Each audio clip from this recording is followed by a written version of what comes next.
எலியா ஜெபித்த 5 ஜெபங்கள். முதல் ஜெபம். எலியா இஸ்ரவேல் நாட்டில் தீவிரமான வறட்சியை உண்டாக்க தேவனை நோக்கி ஜெபித்தான்.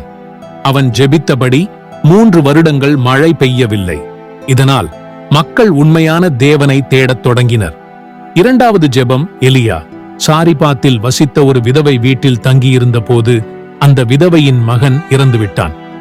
எலியா தேவனை நோக்கி ஜெபித்த போது தேவன் அந்த பிள்ளையின் உயிரை திருப்பிக் கொடுத்தார். மூன்றாவது ஜெபம்.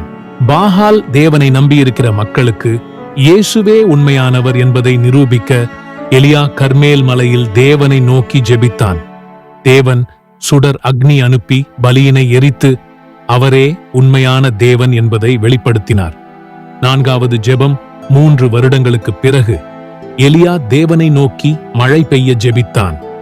அவன் 7 முறை கர்த்தரை நோக்கி ஜெபித்தபோது சிறிய மேகம் தோன்றி மிகுந்த மழை பெய்தது. ஐந்தாவது ஜெபம். எசேபெல் ராணியின் கொடூரத் திட்டத்திலிருந்து தப்பிப்பதற்காக எலியா ஒரு மரத்தின் கீழ் விழுந்து தேவனை நோக்கி தன் உயிரை எடுத்துக் கொள்ளும்படி வேண்டினான். ஆனால் தேவன் அவனுக்கு உணவு கொடுத்து பலப்படுத்தி மேலும் அவரது பணிக்காக அழைத்தார்.